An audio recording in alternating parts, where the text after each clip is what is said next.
Newsday continues here on One News Now. I'm Riza Diaz.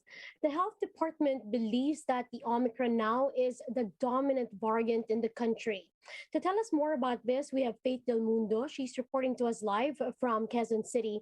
Faith, good afternoon. Can you tell us the latest information from the health department?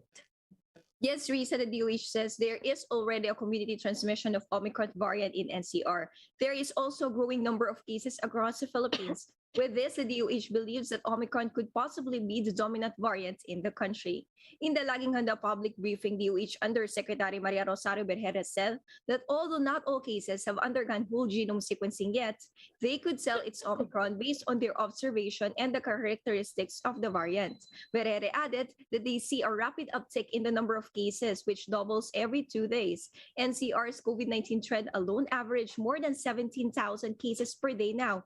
It's compared to only 6,500 cases just a week ago. Aside from NCR, DOH is also noted an increase in 2-week growth rate and average daily attack rate in regions 2, 4A, 5, 6, 8, and CAR. With this, regions 2, 3, 4A, NCR, and CAR were put under critical risk for COVID-19. As of now, the DOH is not seeing the peak of cases yet anytime soon.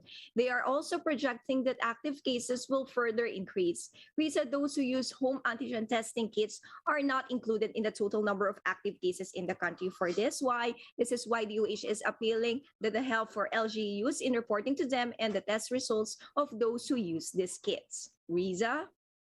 Thank you, Faith, for that information and stay safe. That's Faith Del Mundo reporting live from Quezon City. Meanwhile, the Octa Research Group warns that although the increase of COVID-19 cases may have reportedly decreased or started to decrease in NCR, other areas in the country are now seeing a spike in infections. Speaking on the chiefs, Professor Guido David noted that the COVID-19 daily growth rate in Metro Manila has decreased to just 3%. But while that may be the case, David also pointed out that other areas like the cities of Naga and Santiago are now seeing a steady increase in cases. Yung overall numbers, it's not increasing that much.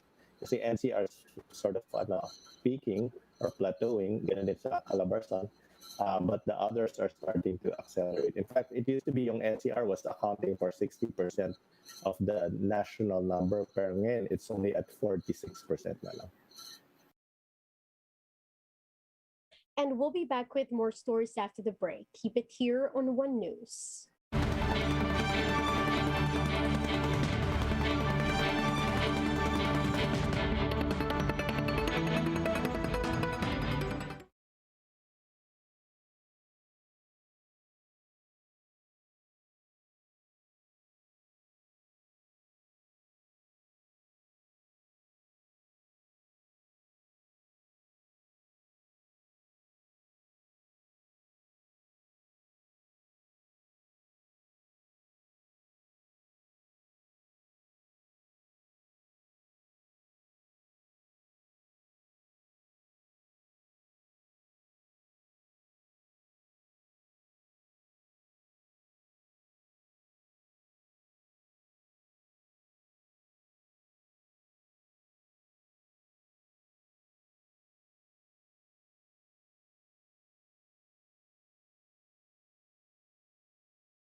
You're still watching One News Now. I'm Riza Diaz.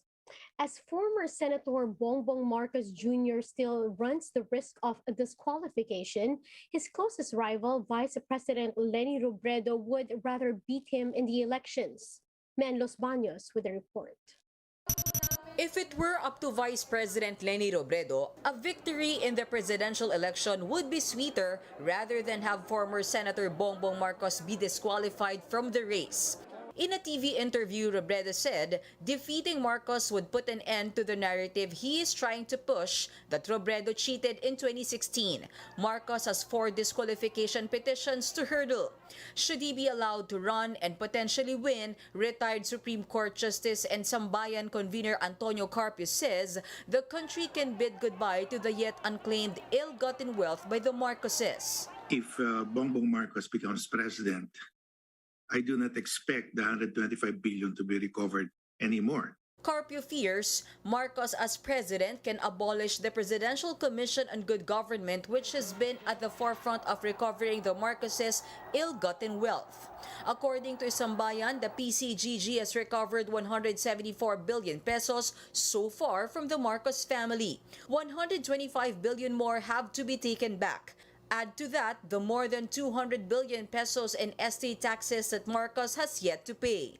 He has been ordered by the court to pay. He refuses to pay up to now. And nobody seems to hold him to account for that. If he becomes president, lalo na.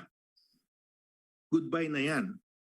Bongbong's camp dismissed Carpio's statements as purely speculative, even accusing Carpio of urging the filing of petitions against Marcos, which they describe as nuisance. Robredo, who was endorsed by Sambayan, refused to comment on Marcos's disqualification cases. She recently got the endorsement of senior officials of the Ramos administration. Reporting for News 5, Mean Los Baños, we are One News. Let's now take a quick look at today's other top stories. The COMELEC is targeting to start the printing of ballots for the upcoming national elections on Monday.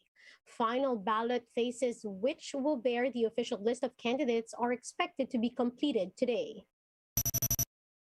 The Philippines will buy an anti-ship missile system from India amid growing tension in the West Philippine Sea.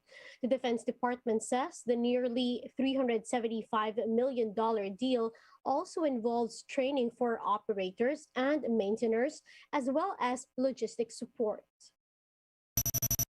And unjabbed tennis star Novak Djokovic is again detained in Australia after authorities ripped up his visa for the second time.